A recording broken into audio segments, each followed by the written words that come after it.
Hello, and we're going to be tackling about the research instruments and analysis of data. Research instrument. Research instruments are defined as a tool used by researchers to collect, measure, and analyze the variables in the research study. These instruments are carefully designed to answer the research questions that are obtained from the population or sample of the population of interest. The research instruments might include things like questionnaires, surveys, tests, or scales.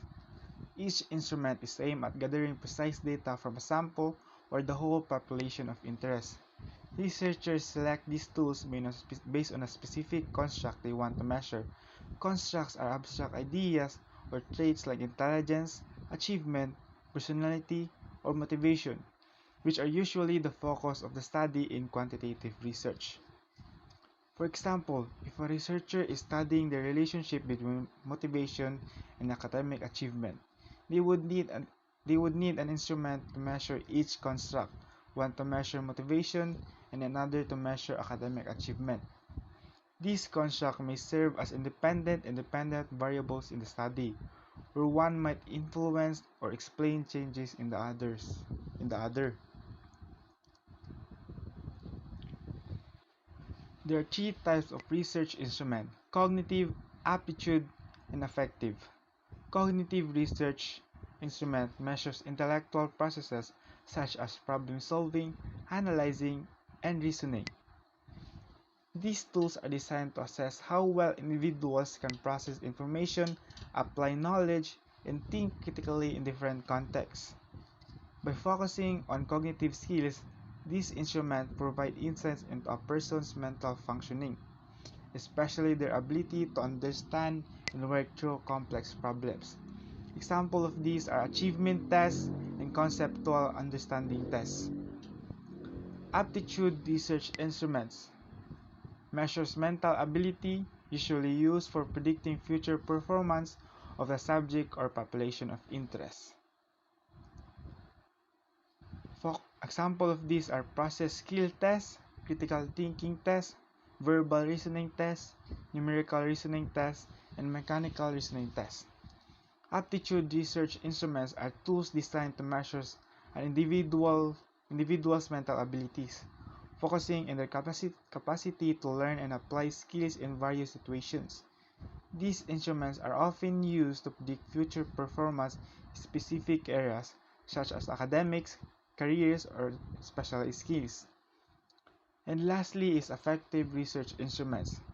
As- assess the sub, assesses, assesses the subject's feelings, attitude, beliefs, interests, personality, and values.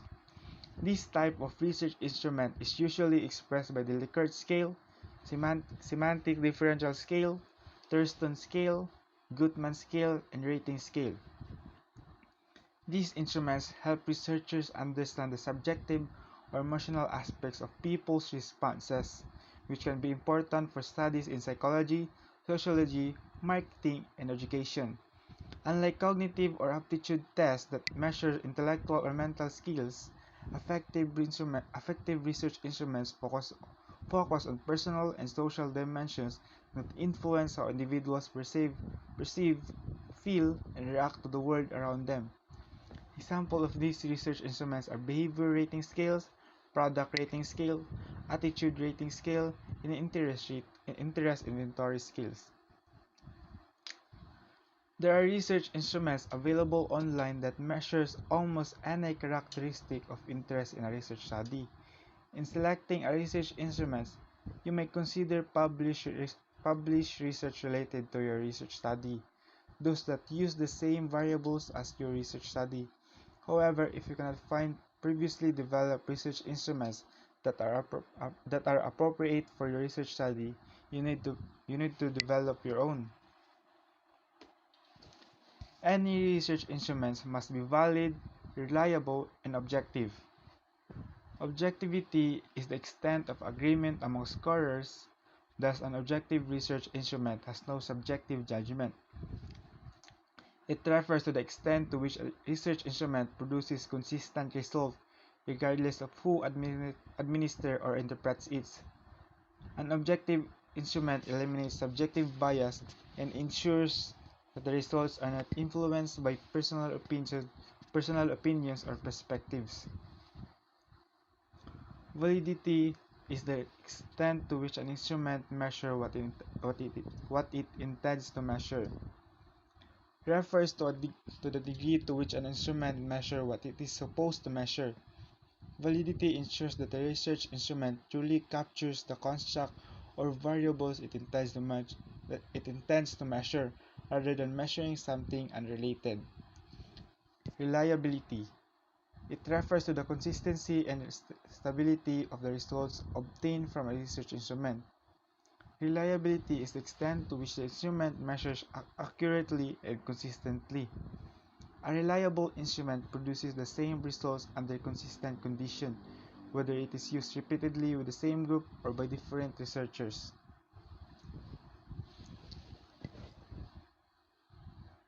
Next is test. Test. A test is defined as a set of standard stimuli presented to individuals in order to elicit responses from which a numerical score can be assigned. Tests should always Tests should always be valid, objective, and reliable to derive scores as indicators of a variable of interest in your research studies. Tests are, tests are commonly used in quantitative research to measure traits by presenting standard stimuli to individuals, which elicit responses that can be scored numerically. To ensure accuracy, tests must be valid, objective, and reliable. Objective tests like multiple choice or true or false are easy to score because they have clear answer. In contrast, essay tests are less objective since scoring involves more judgment. This is an graphic organizer of the type of tests. First is achievement tests. Achievement tests are used most often in education to measure what students have learned.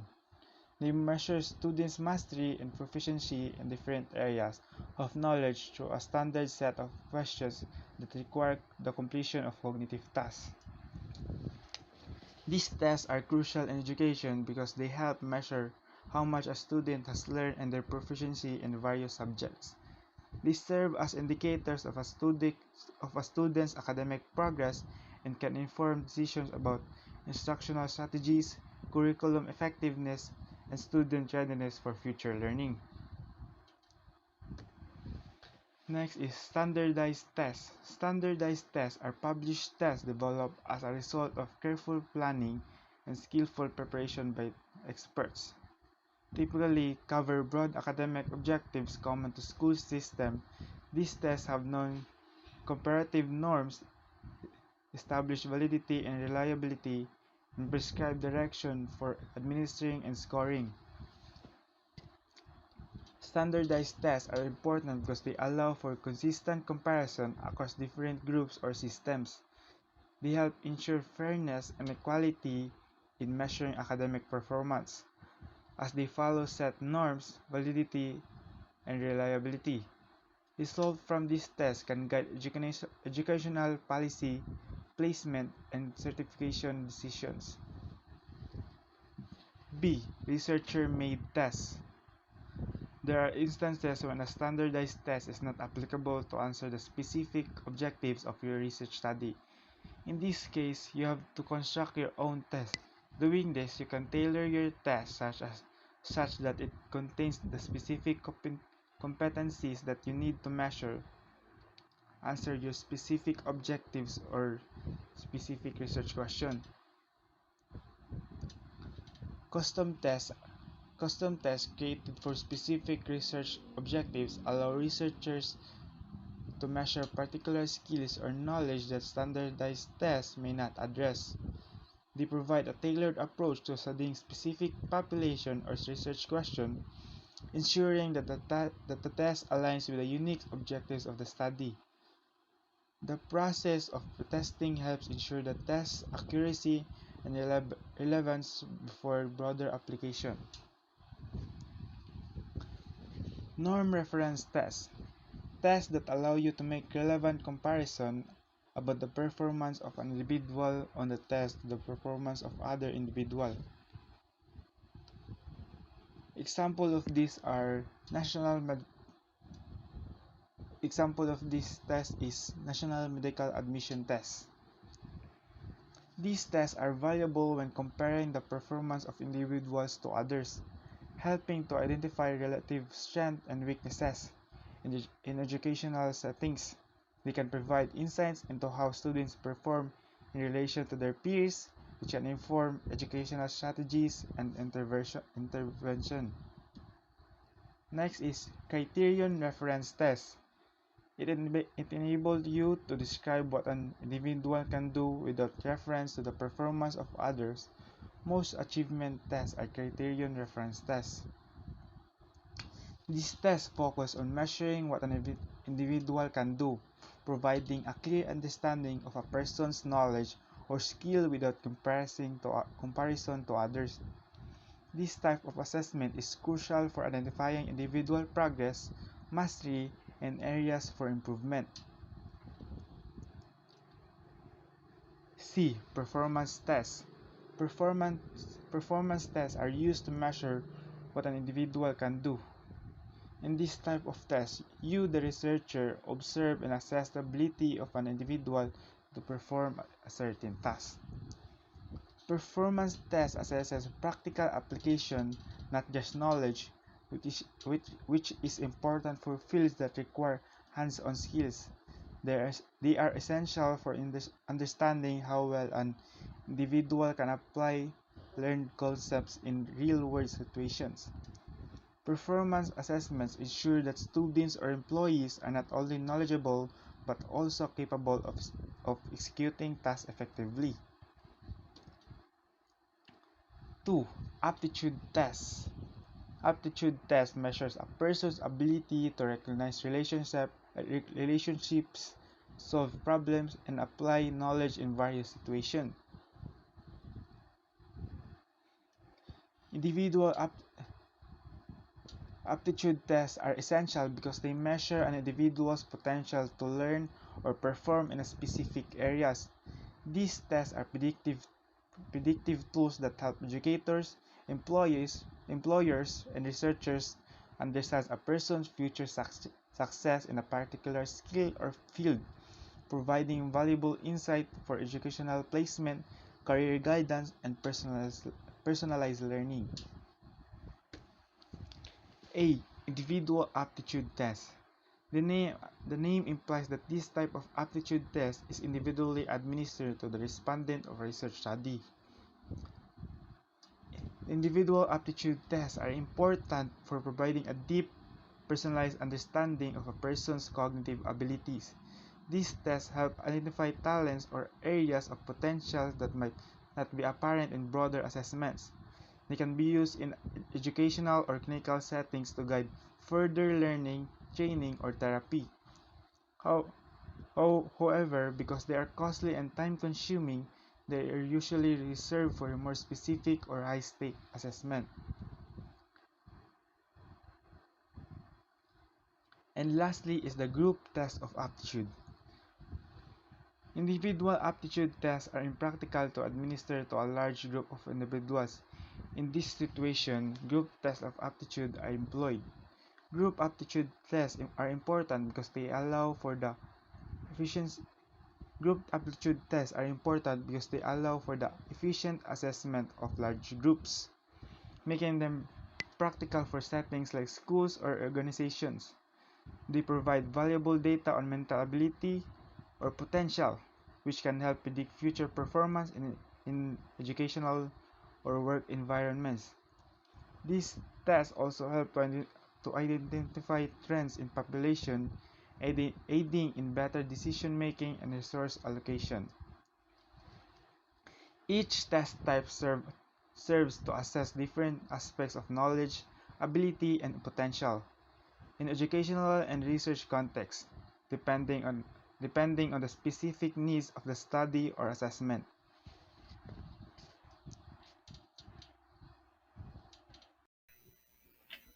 Good morning. Good day, Sir Scott. So today I'm going to discuss about questionnaires. So questionnaires is a frequently used research instrument in a quantitative research. A questionnaire is a research instrument that contains a set of questions or a group of questions on a certain topic, and it is a vital tool in collecting a wide range of information. So, according to Rupa and Rani, here are the 7 requirements for a well-written questionnaire. Okay, so first, the wordings should be understood easily. Anong kailangan man ang wordings understand easily?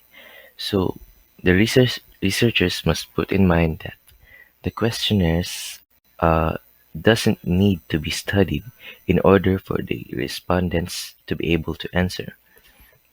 Unang kinahanglan nga ma-understand diretso sa mga respondents ang questions. Next is should have only one answer at a given instance. So, for example, the the choices are yes or no only. So, ang question dapat it should also be answerable by a yes or a no. And the next is the researcher should endeavor to write the questionnaire in a way that it will get the best possible answers from the respondents. So muni ang strive sa mga researcher nga makuha nila gamit sa ilang questionnaire ang mga answers nga gikinahanglan nila para sa ilang research study. And next is the researcher should design the questionnaire to capture all possible responses from the respondents. So the researchers should design a questionnaire to capture all possible respondents from from the responses from the respondents. So strive sad sa researcher nga pinaagi silang questions makuha nila ang kanang tanang gikinahanglan nga answers para sa ilang research study. So dapat ila sad in-consider sa ilang mga questions nga kanang makuha nila tanang possible responses from the respondents. Next, the questionnaire should have response options that are mutually exclusive.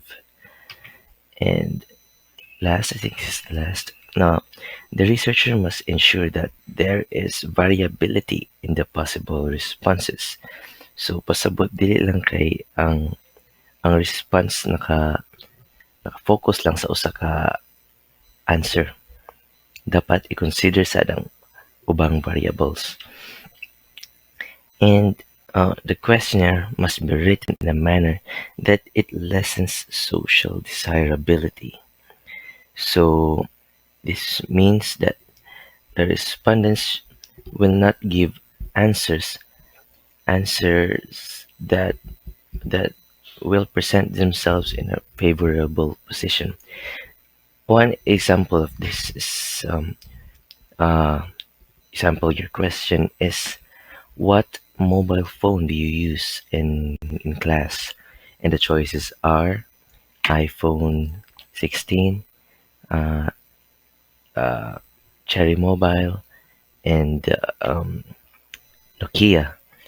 There is a tendency that the respondents may choose the iPhone 16 so that um, people may think that dili sila kanang kuan ba may ubos makaingon mga tao nga kini afford yun niya ang iPhone 16. So dapat dili inana pag construct ang mga questions. So unsa day kalahian sa questionnaire o survey? So na slight lang kanila difference. Ang questionnaire is a set of questions. So merely questions are gid ang naa sa questionnaire, while ang survey is a set of questions and a process of collecting and analyzing responses from those questions. So ang survey is a process, while a questionnaire is solely questions. So, an appropriate and correctly constructed questionnaire is critical to the success of a survey. Okay? Since ang survey man ang imong gigamit na research instrument, ah nag-rely anang nag-rely sa imong questionnaire ang mga data nga kinahanglan nimo para makumpleto imong study. So dapat appropriate imong pagka-construct sa questionnaires. Okay. So next is the types of survey questions. So first is contingency questions, matrix questions, close-ended questions, and under the close-ended questions is the dichotomous questions, multiple choice questions, scaled questions, and there are also subcategories under these three three types of questions under the close-ended. And lastly, the open-ended questions. So let's start with the contingency question. Contingency questions are questions that are answered only if the respondents give a particular response to a previous question. So silbi, muna siya follow-up question sa previous question. So here is an example. Have you traveled abroad for the past 12 months? Check 1. So if yes, how many times? So for example, you answer yes in this question, then you will have to answer the next question, which is a follow-up. The next type is matrix question. Matrix question is a group of multiple choice question that is often displayed in a tabular form using rows and columns. So tabular form siya. So naay rows and columns.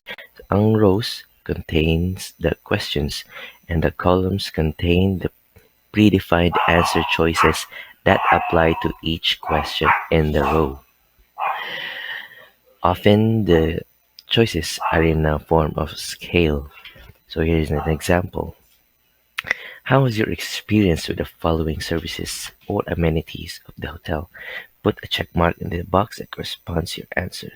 So, mo ni siya sa rules ang questions. Though di siya questions pero silbi. And here are the answers. So, igor ani mo ibutang igor ani mo i-check ang box nga kanang ni correspond sa imong answer. So, example, ilang staff buutan kayo. So, ang answer diri excellent. The next, internet, ilang internet lag kayo mutulag ml. So, ako na answer is poor. Ilang breakfast, lami man pero dili man siya 5 star. So, satisfactory lang. And here, the close-ended questions. So, close-ended questions are questions in which the respondents are asked to choose their answers to the series of questions from a distinct set of predefined responses. So, by its definition, close-ended questions are questions that have answers that you need to choose from. Under the close-ended questions are dichotomous questions, multiple choice, and scaled. Let's go to dichotomous questions. In this type, the respondents are asked to choose one from the two possible responses indicated in the questionnaire. These include yes or no questions, true or false, and agree or disagree. So here's an example.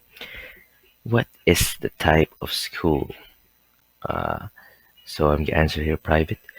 So ang dichotomous question no kay duha ra ang kanang possible responses, duha ra mo choice. Muna siya kanang hinumduman mo siya key term dili sad pero basta ang kanang dichotomous question is duha ra ang choices. So is the school policy is effective? No. Okay, next. Multiple choice questions. So, from the word itself, no, multiple choice, dili lang kay duha, kundi daghan. The respondents have several options to choose from.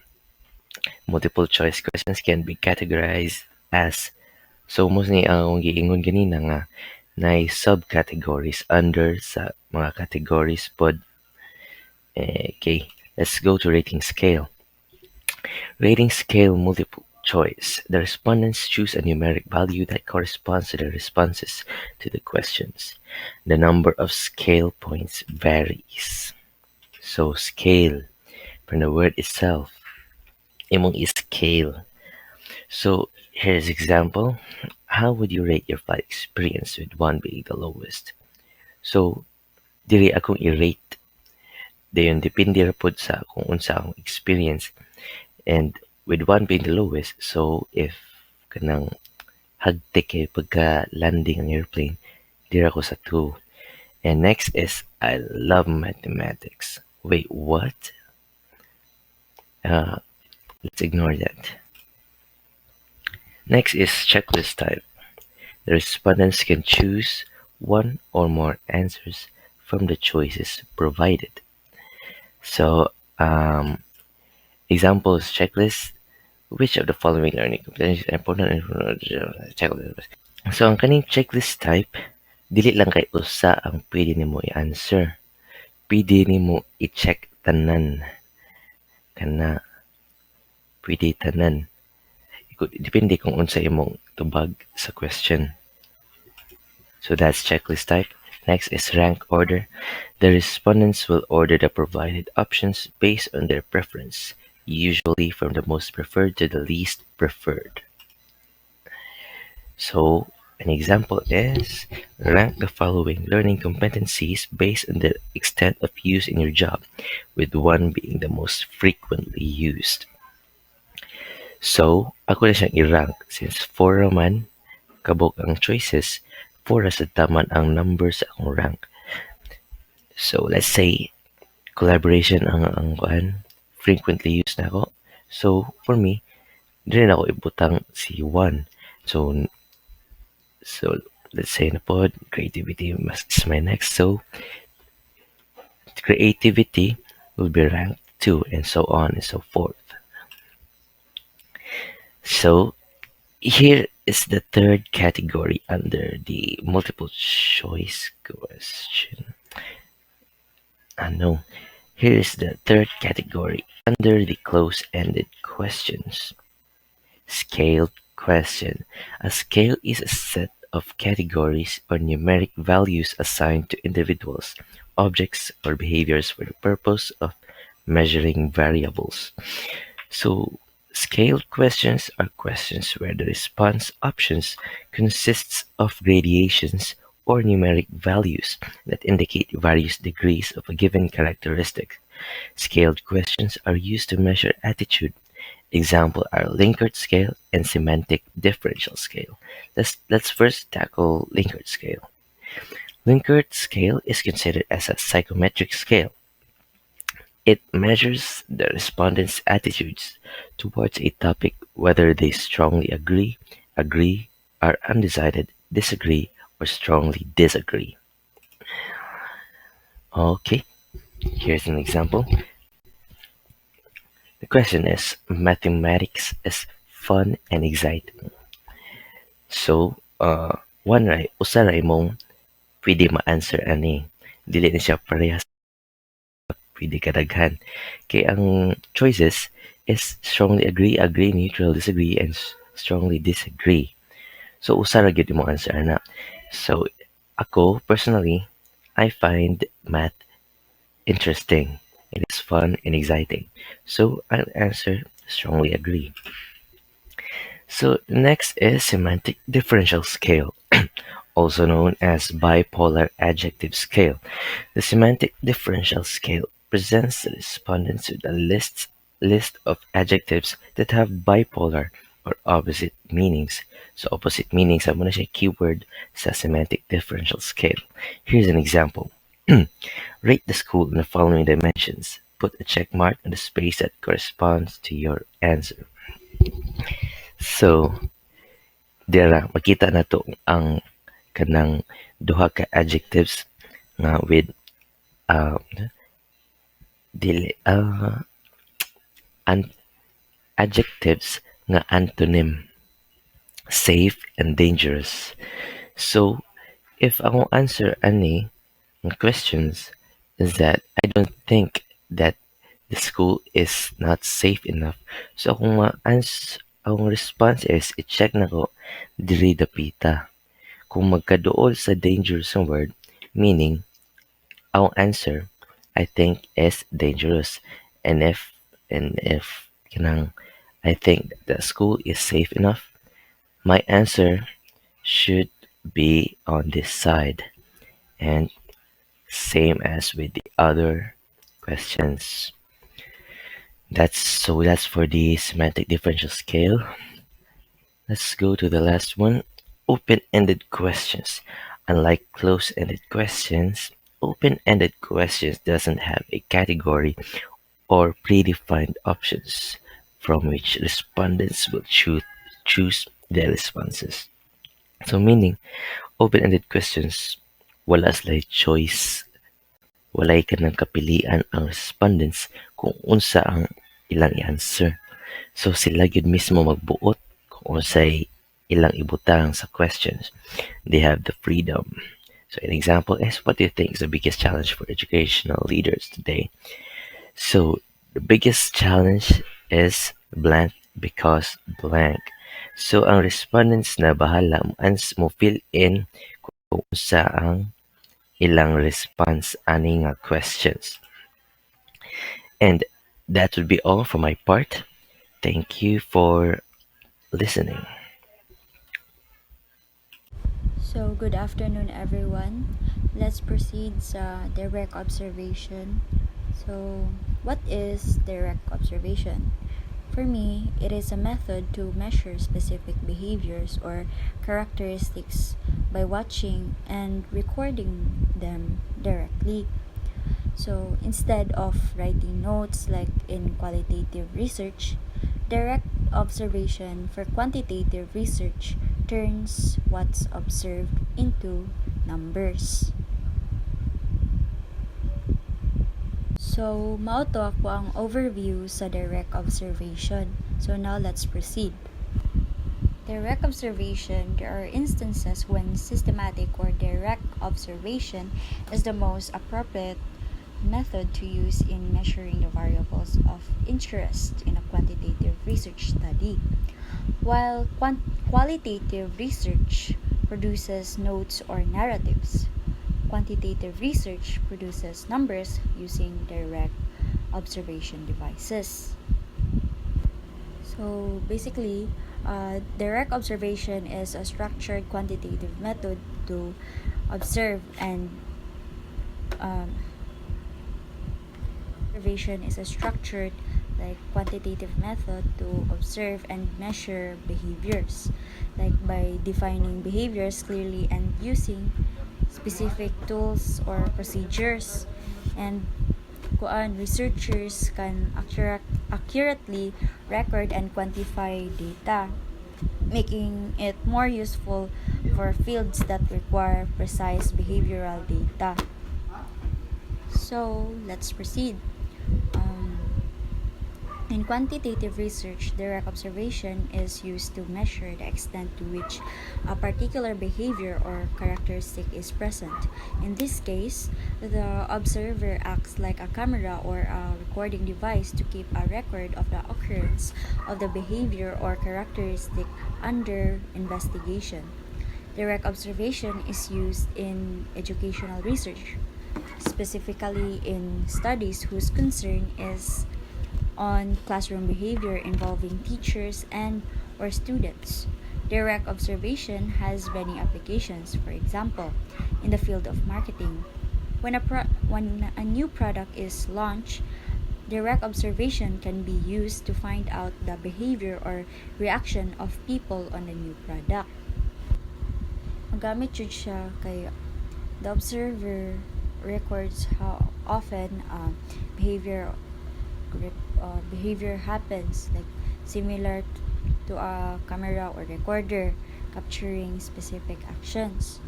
So it's very like kanang commonly used in fields like education, like for example observing classroom behavior, or like sa marketing, like for example watching how people react to a new product. So mo to siya. Next, when using direct observation as a method to measure the variable under investigation, researchers must specify the behavior involved and devise a systematic procedure for identifying, categorizing, and recording the behavior in a natural or contrived environment.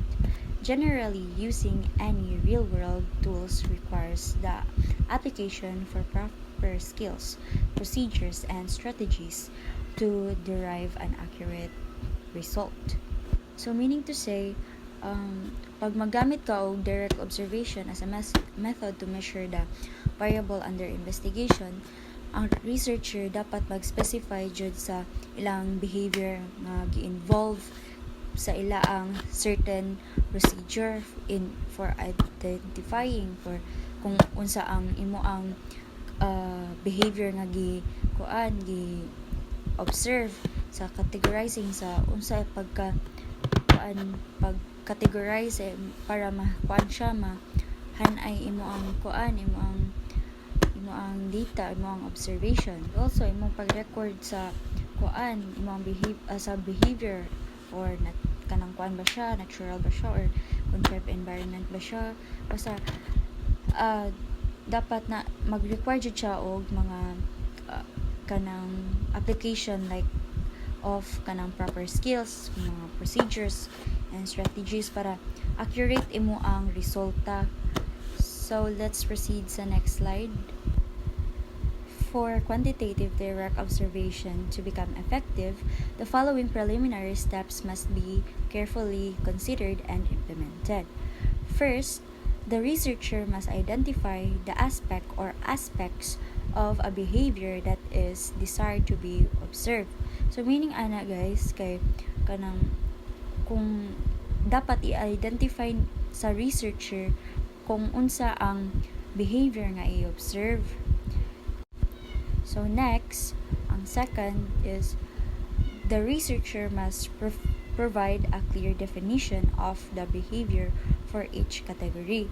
So meaning ana guys, kay ang researcher kinahanglan jud na mag-provide siya og kanang clear definition para sa like behavior para for like each category.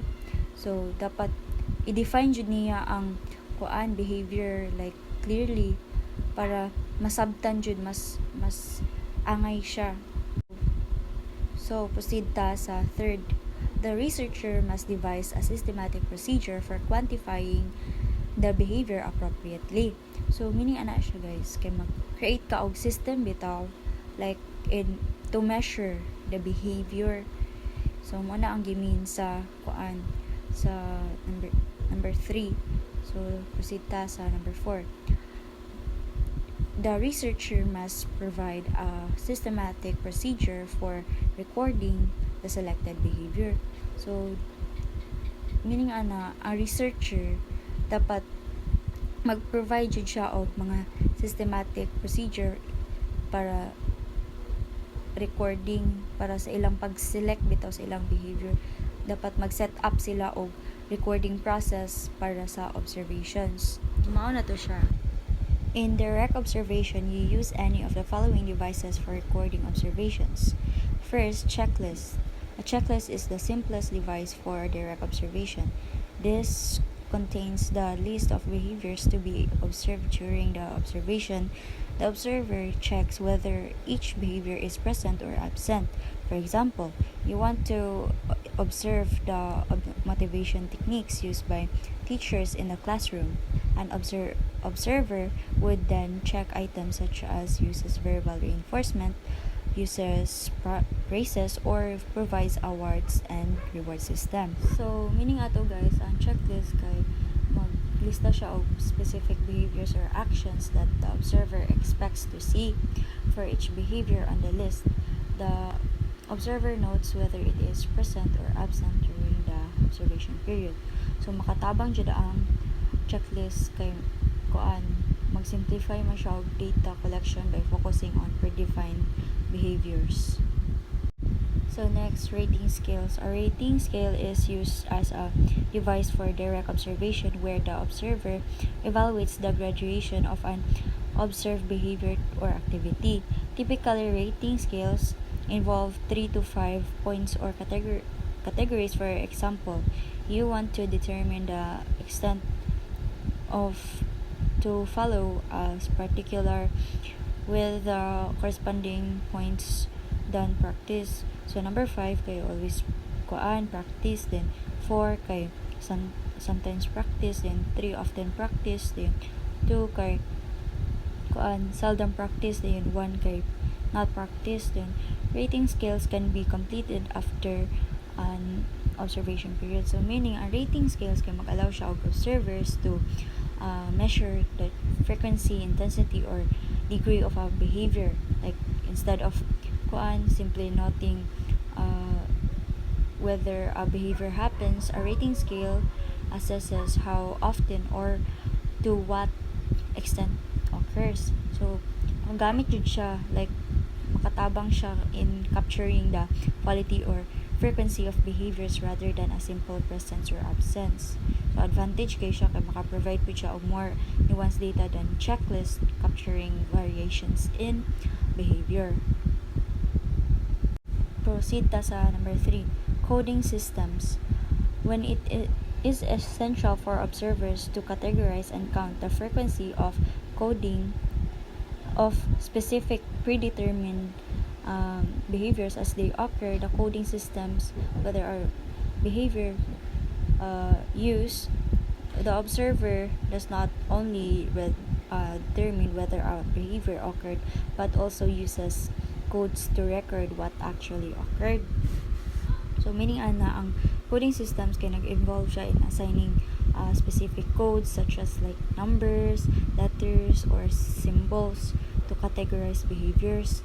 This method is like particularly useful for more complex observations where behaviors need to be categorized and counted precisely.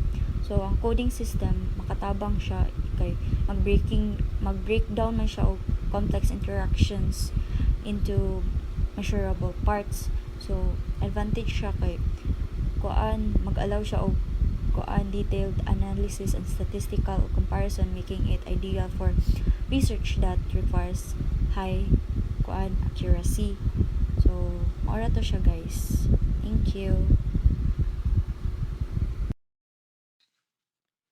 Validity and reliability of research instruments.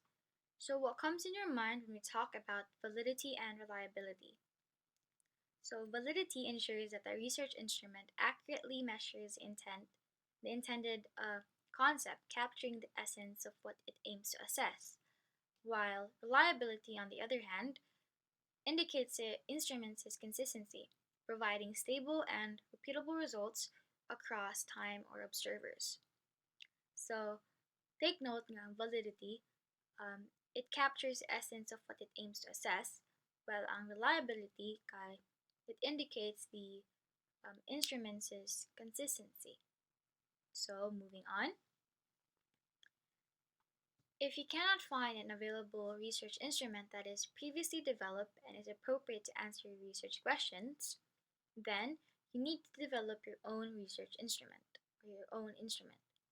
This involves careful considerations of your research questions and identifications of behaviors that can be considered indicators of your research variables.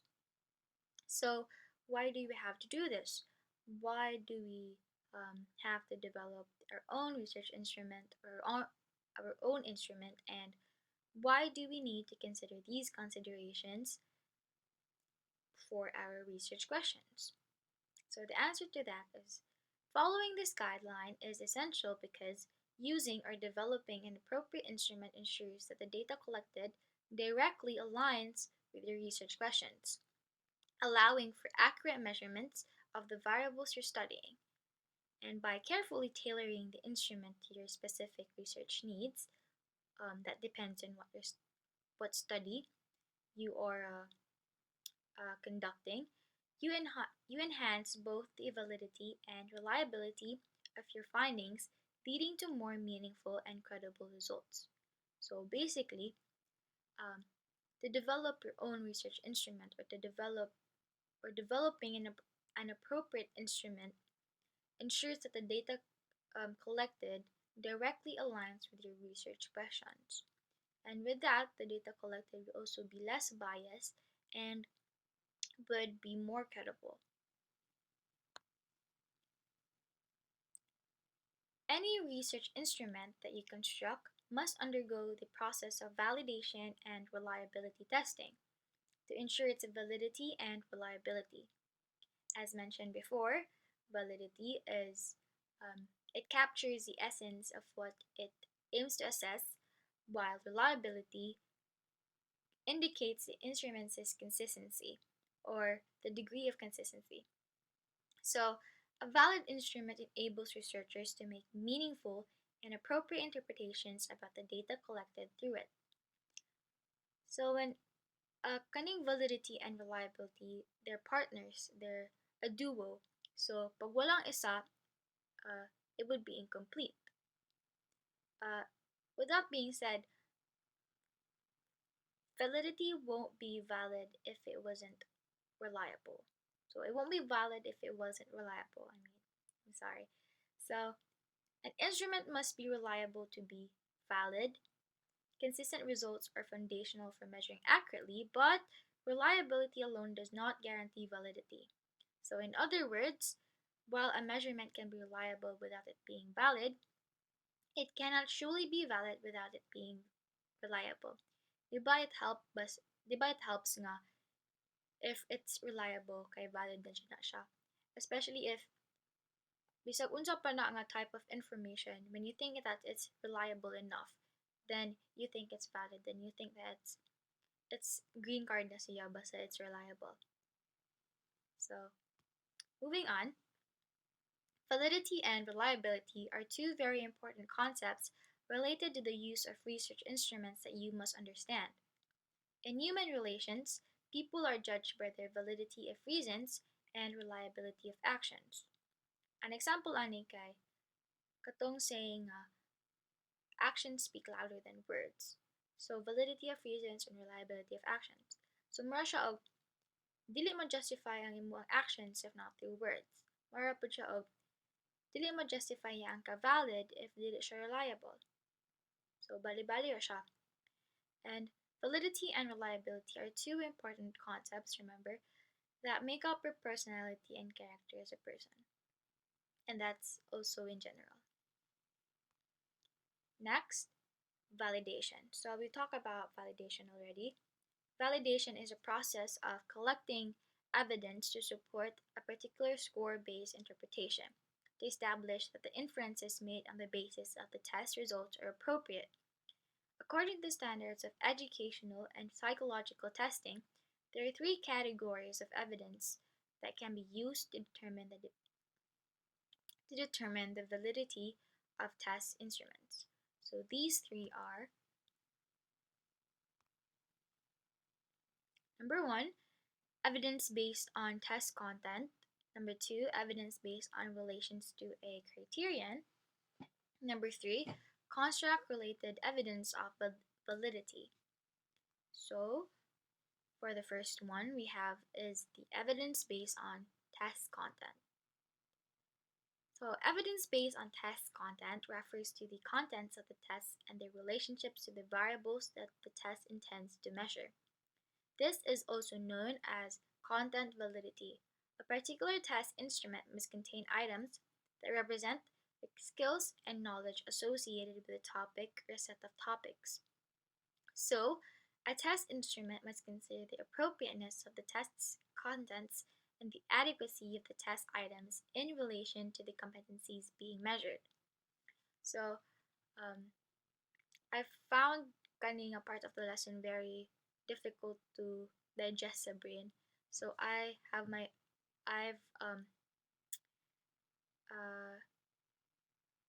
naggama ko og akong own nga examples,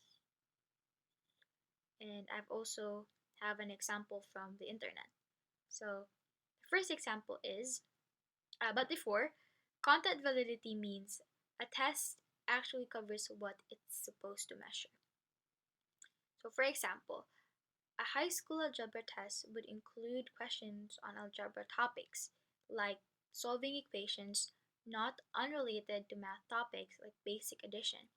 This makes sure that tests truly measures algebra skills. Another one is, imagine a teacher creating a final exam to test students' knowledge of history. To ensure content validity, the exam should cover all the major topics that the students learn throughout the course, such as historical events, figures, and concepts. If the tests only focuses on one small section, just like the World War II, it wouldn't fully represent the entire scope of the course material and would lack content validity. The test needs to include the items that reflect the full range of knowledge expected from the students. So, for example, si Sir Scott, siya atong PR. So, naghatag siya og test nato, and it would test our knowledge sa quantitative and qualitative research. Then, mo na yung content, and then naghatag siya og pointers before the exam. Naghatag siya og content overview. And then when the exam, when the time came na nga mag-exam na ta, we look at the tests and naabot, and then we saw nga, sa man ni, ano na amay find the X, ano naman ang find the Y diri. So, si Sir Scott nilabag na siya sa content validity because katong X, katong Y, they're not within sa iya ang content, or dili siya within sa scope sa iya ang content overview ang gihatag. So to ensure content validity, Sir Scott should ang test ni Sir Scott should contain only mga items nga naa siya ang content overview, just like ang qualitative o quantitative data. So basically, content validity kay it is evidence based on content. So ga-base siya sa particular nga content nga gihatag. Next is, so take note, when constructing test items, make sure that the structure and the language used are appropriate to the subject and to the level of target respondents. Typically, this is referred to as face validity. Do not try to impress people by using highly technical words. So, mas preferable siya if the words you use or the vocabulary you use are the common ones, because it's not supposed to you're not supposed to make it difficult for the viewers or the readers. You're supposed to make it easy to comprehend. So next, palito na human. So content related evidence of validity is particularly important for achievement tests. It is also important for personality and aptitude tests. There are available instruments such as questionnaires that you can use to establish the content and face validity of your test instruments through the evaluation of experts. So the next the next one is evidence based on relations to a criterion. So if the last one can based on a content, this one naman based on a criteria or a criterion. So this one is more strict because a criteria inside a criteria, you follow these key points, like na mga key points within a criteria. So let's discuss this. So criterion-related validity evidence is the extent to which test scores are related to one another to one or more outcome criteria. In this validity evidence, the focus is put on the criterion. The criterion will be used as a basis for making inferences about the test results. So, highlight there is criterion will be used as a basis. For example,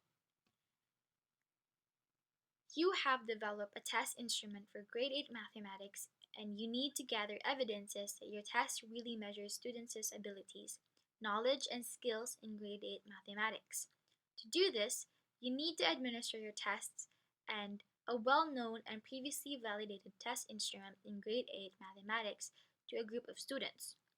A substantial correlation between the scores of the students and the two tests will indicate that the new test is valid. This is also known as the concurrent validity. So that was super hard to gulp. The example here kay very more siyag maze sa akong utok. So I have again my own example. So imagine a driving test designed to predict safe driving habits. The criterion or the outcome is real-world safe driving behavior, observed through things like accident rates or traffic violations. If people who score well on the driving tests are found to have fewer accidents, then the test has good criterion-related validity because it accurately predicts safe driving in real life. So, atong i-point atong ibulag sana to sila para mas masabtan pa jud. So, ang goal adto or ang test was about it was a driving test and it was designed to predict safe driving habits. And then ang criterion or the outcome that it should have or the prediction real world safe driving behavior, which can be observed through accident rates or traffic violation. Thus, if ever man gani, no, if nga napass to nila, then it would show good criterion related validity because it accurately predicts safe driving in daily life. So basically, your prediction is based on a criterion. So you are already given a criterion, and then ahirani mo may bawan after if the result does go through. So it's a prediction pod. And then concurrent validity, it is a type of criterion-related validity that evaluates how well a test or measurement correlates with an established benchmark taken at the same time. So, ang example ani kay 10 stopwatch. You have a stopwatch. Ang nani mo nga stopwatch kay katong very old nga stopwatch from your great grandfather pa. And then you have your friend has another stopwatch. Pero mo ni siya ag the newer one, the more established one. So kani siya nga stopwatch, murag mo ni siya ang mas reliable nga stopwatch kay diba it's newer. And then you test it dungan sila og test. And then pag kuha og test na stop, pagkita kay same ra sila og result, like 11 here, 11 seconds here, and 11 seconds here. This concludes nga naa siya, it ensures concurrent validity. Ang meaning sa concurrent kay dungan, it means simultaneous. It means it happening at the same time. Yeah. So if man gani dili man bitan kato siya old naman to siya, so nagbase siya atong the more established one. If wala siya nagtumpak or 12 seconds here and then 11 seconds here, then it would not conclude a good concurrent validity. So, next one,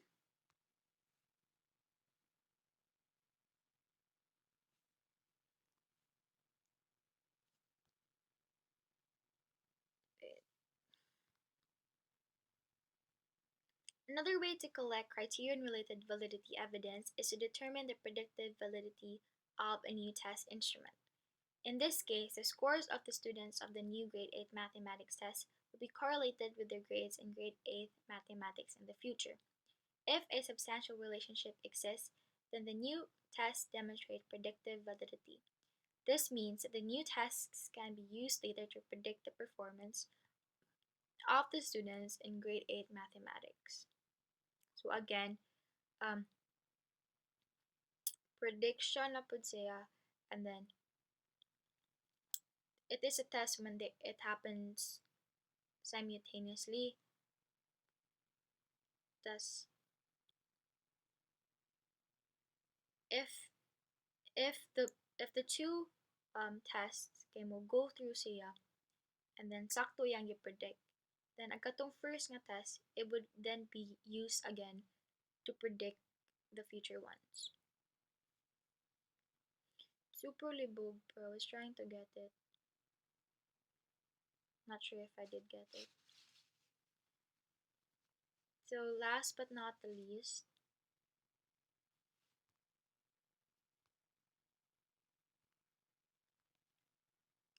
construct related evidence of validity. So construct related evidence of validity refers to the degree to which the test instrument measures a psychological variable, such as intelligence, motivation, and anxiety based on a theory.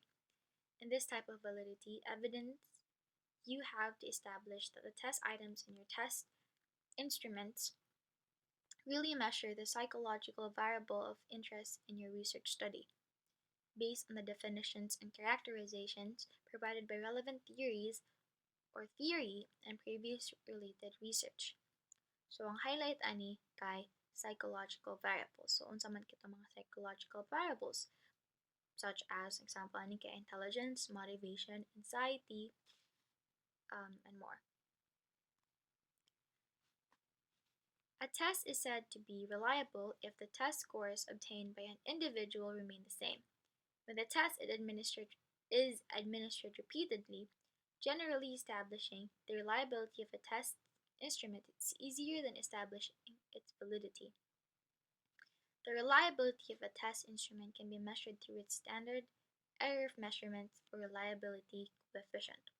So before we move on to that, let's have an example of construct-related evidence of validity. So, again, construct validity ensures that a test truly measures a psychological concept it's intended to measure based on a theory. An example is imagining you're developing a test to measure motivation. To establish construct validity, you need to show that the questions on your test actually assesses motivation, not something else like anxiety or stress. So dapat yung imong questions on your test mo-circulate lang siya under sa motivation. So kaning motivation mo niyang scope silbi. So if theory suggests that motivation is linked to goal setting and persistence, your test should include questions about those aspects. In simpler terms, you want to make sure your test really measures motivation, not something unrelated. So if motivation na jud ka. So if motivation di na ka maabot sa intelligence, okay? If ever lahi naman na siya nga field. Pero if ever makabutang dito nga ang motivation kay apil diha ang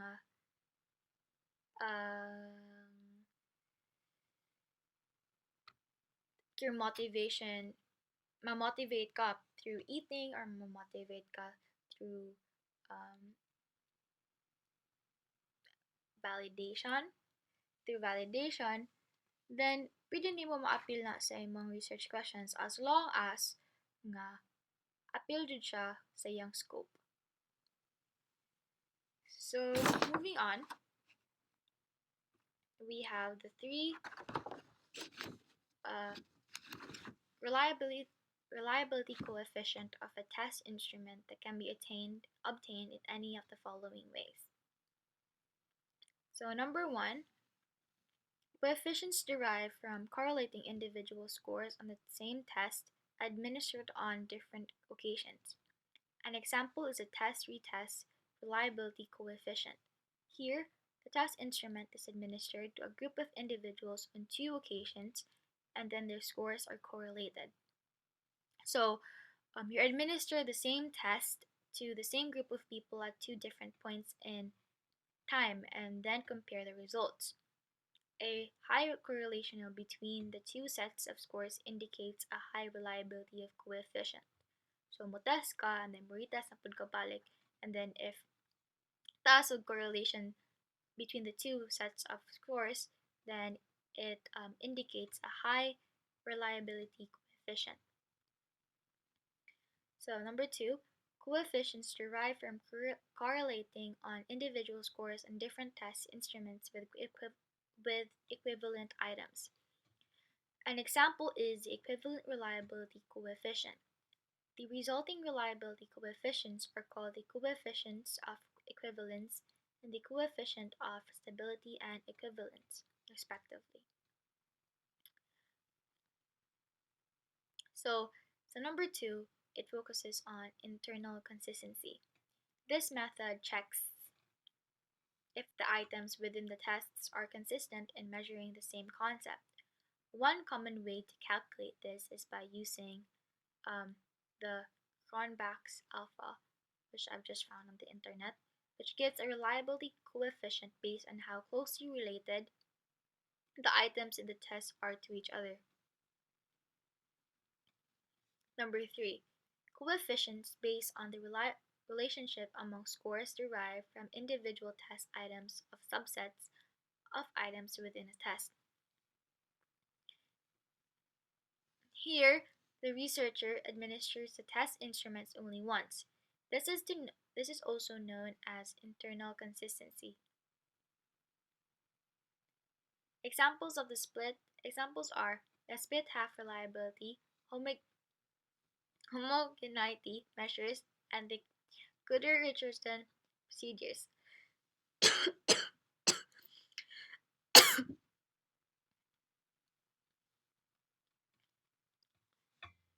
So, here also kay ang inter-rater reliability. If your test involves multiple raters or observers, this method checks if they agree on the test scores. A high level of agreement between raters result in a high reliability coefficient. So, kato internal consistency sa number 3 dito siya. So, basically, one common way to so basically, ang coefficient nga imong gigive kay it is based on how closely related the items in the test are to each other. So, consistency, yeah. And that's it for my reporting for my part and for the whole group 8. Thanks for watching.